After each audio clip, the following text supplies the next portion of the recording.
icazənizlə buna mən iki misalla cavab verim. Dəyərli izləyicilər, biləsiniz ki, bu mənim bu sahədə ilk araşdırmam deyil. Yəni, burada elə araşdırılmalı bir şey də yoxdur. Hər şey göz önündədir. 2015-ci ildə Eldar Mahmudov Milli Təhlükəsizlik Naziri ikən hakimiyyətdən kənarlaşdırıldı. Və bunun ardınca ilk baş verən hadisəni xatırladım sizə. Delta Telekomun data mərkəzində yanğın baş verdi.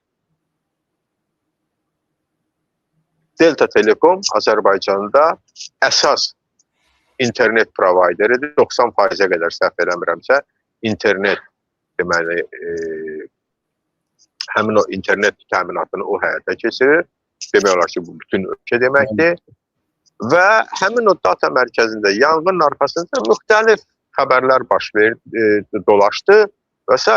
Mən o zaman o iş araşdıranda məlum oldu ki, orada çalışmış və oraya hansısa avadanlıq yerləşdirilmiş mühəndis Azərbaycandan çıxıb gedib. Sonradan onun taleyi bəlli olmadı. Hardadır, hara gedib, sağdır, ölübdür, yıxılıb küçədə yatıbdır, məlum deyil. Bundan əvvəl isə, təxminən bir il yarım əvvəl, Masallıda rabitə qovşağında partlayış baş verdi.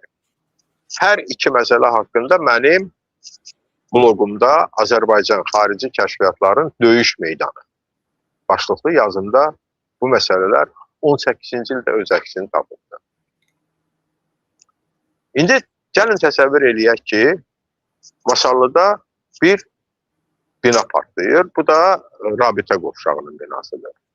Və orada nə baş verir? Qaz partlayışı, rəsmi versiya. Araşdırırıq, məlum olur ki, bu qazlaşdırılmış bina olmayıb. Ümumiyyətlə, orada qaz olmayıb. Biraz da araşdırırıq, məlum olur ki, bu binanın altından mı və yaxud da onun yaxınlığından mı Trans-Asiya-Avropa deyilən TAI internet xəttinin İrana gedən qanadı keçir. Və mənbələrimizdən məlumat alırıq ki, həmin data mərkəzində, həmin rabitə qovşağında o kanala nəzarət etmək üçün xüsusi avadanlıq quraşdırılıbmış və onu da partladıblar. Ehtimalla deyək ki, bunu İran partladıb, çünki İrana düşmən olan dövlətlərdən biri gətirib ora casus avadanlığı yerləşdirir. Nəzarət mexanizmi quraşdırır. Bəli, yəni dostlar, bugün biz nəzərə almalıyıq ki, kiber casusluq, kiber təhlükə ən böyük təhlükədir.